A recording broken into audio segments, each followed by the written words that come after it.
Hello class. Now that I've got my building into a background to a scene that's sort of looking really nice, I'm going to make sure that all my perspectives match, horizon line, vanishing points, all that good stuff. I mean, I've dropped it in now and I sort of got it pretty close just because I naturally want to, because it feels uncomfortable if it's down low or up high. But really I'm going to pull my building down low for a moment. Alternatively, you can just eyeball off the layer so you don't see it, because I'm going to start by estimating where the horizon line of my background photograph is as I start to set up my perspective.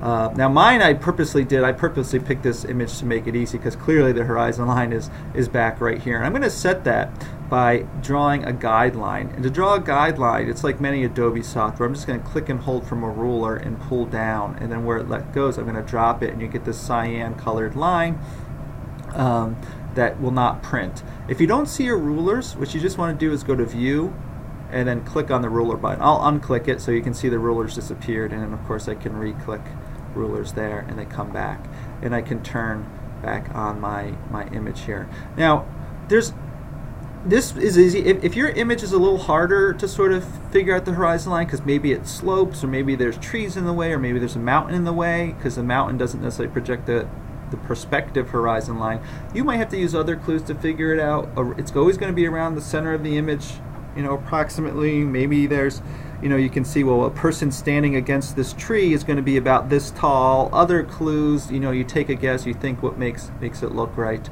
All those things that make it the perspective finding harder actually makes the image more interesting. So don't be afraid of it. But if you need to call me over, this is a real class, then come over and call me over. But you want to give it your guessed estimate. The reality is you can always adjust it when we do the second part as well. So what I'm going to do is I'm going to go back to layer 1. I'm going to move this up to approximately where it should go. And I know about where this house should fit, because a person's got to fit through the door. Of course, they're up a little high, so it's going to be up high. And I can even use other tricks like the siding. Whatever siding is perfectly horizontal is going to be where my horizon line is, right? Because it's pointing. So I know I'm pretty close to it, matching my horizon line. But more than matching my horizon line, I also want to get the vanishing points, because I might need to use those vanishing points to add other things into this image at other points in time. So that's what I'm going to do now. I'm going to go to image, and the first thing I'm going to do, well, note the vanishing points are falling off the edge of the page. So what I need to do is I need to make this thing bigger. So I'm going to go to image, I'm going to go to canvas size, and I'm just going to make my width. Mine's 50 because that has to do with the background image. Yours might be, who knows what. The number is going to change. I think 120 inches is going to work. We can see it just expanded the sides a lot.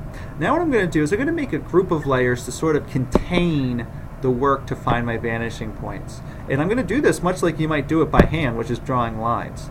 So I'm going to hit this folder to start a group. What I'm going to do is I'm going to come down to my vector tools, which are down here. I'm going to go to the square and I'm going to click and hold it to go to my line tool.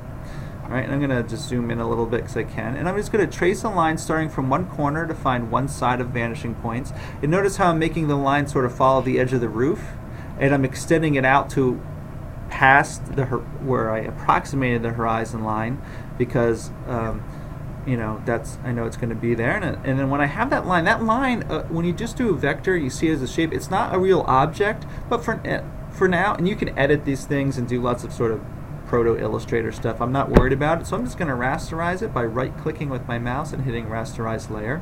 And now the line is set.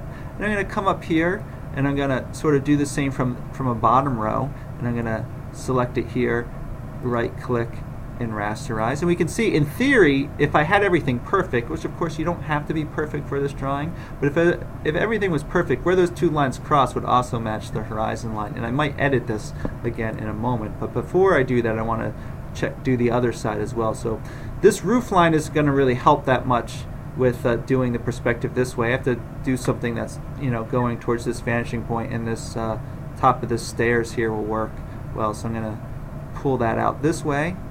I'm going to right click and rasterize. I'm going to do the same sort of at the ground level here, and I'm going to pull that out here and right click and rasterize. And we see in both cases the place where they cross is a little bit low. They're not exactly even, because again it's just estimating. You might have a hard time on YouTube seeing that cross point, because I do on my screen.